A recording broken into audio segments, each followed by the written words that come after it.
നമസ്കാരം. ഞാൻ Anil T K am from Tourister media.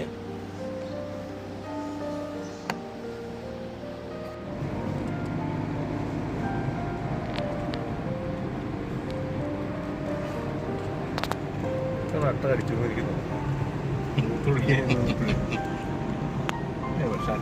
കടിച്ചു കഴിഞ്ഞാൽ നമുക്ക് അറിയില്ല. നമ്മൾ ചില അട്ടകൾ കടിച്ചാൽ അറിയില്ല.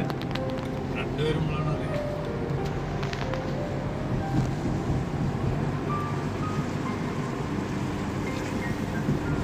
ഞങ്ങൾ ശരിക്കും എറണാകുളത്ത് നിന്ന് വാൽപ്പാറയ്ക്കുള്ള ട്രിപ്പിലാണ്. ഞാനും ചിക്കും രാജ്യസംഘവും ഉണ്ട്. ഞങ്ങളിപ്പോൾ ഏഴാറ്റുമുഖം വഴിയാണ് പോയത്. ഏഴാറ്റുമുഖം നേരെ അതിരപ്പള്ളിയിൽ നിന്ന് വാഴച്ചാലിൽ നിന്ന് മലക്കിപ്പാറയിൽ നിന്ന് വാൽപ്പാറയ്ക്കുള്ള റൂട്ടിലാണ് ഇപ്പോൾ ഞങ്ങളുള്ളത്. ശരിക്കും ചെറിയൊരു ചാറ്റൽ മഴയും ഒരു പ്രത്യേക ക്ലൈമറ്റാണ്. അത്യാവശ്യം മഞ്ഞുമുണ്ട്. ശരിക്കും നമ്മൾ പല സ്ഥലത്ത് ഈ മഴയുള്ളതുകൊണ്ട് അട്ടകളുണ്ട്. അപ്പോൾ രണ്ട് സ്ഥലത്ത് കണ്ടിരുന്നു അട്ട.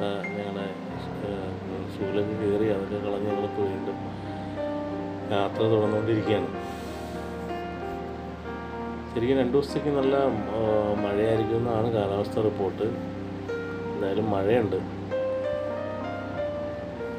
പിന്നെ അതുപോലെ വഴിയിൽ ആനയുണ്ടായിരുന്നു. വേറെ ശല്യമൊന്നുമില്ല. നമ്മൾ അവരെ ശല്യം ചെയ്യാൻ പോയിരുന്ന ഞങ്ങൾ സൈഡിൽ കൂടെ കയറിപ്പോയി അവിടെ നിൽക്കുന്നുണ്ടായിരുന്നു.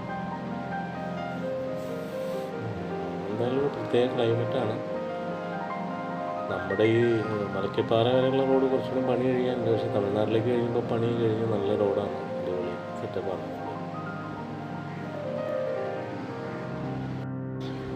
ഇടയ്ക്ക് നല്ല റോഡിൽ നല്ല മഞ്ഞുണ്ട്. അതായത് നമുക്ക് ഫ്രണ്ടിലൊന്നും തന്നെ കാണാൻ പറ്റാത്ത രീതിയിലുള്ള മഞ്ഞുണ്ട്. പിന്നെ പോകലാമ്പൊക്കെ ഇട്ടുകൊണ്ടാണ് പോവാണ്. പിന്നെ അതുപോലെ ശരിക്കും നല്ല ചെറിയ കാറ്റും മഴയൊക്കെ ഉണ്ട്. അതിന് ഇച്ചിരി ബുദ്ധിമുട്ടാണ്. എന്നാലും അതിലേറെ ഭംഗിയുണ്ട് ശരിക്കും. ഞങ്ങളിന്ന് വാൽപ്പാറ പോയി സ്റ്റേ ചെയ്യാനാണ് ഉദ്ദേശിക്കുന്നത്. എന്തായാലും നല്ലൊരു റൂട്ടാണ്.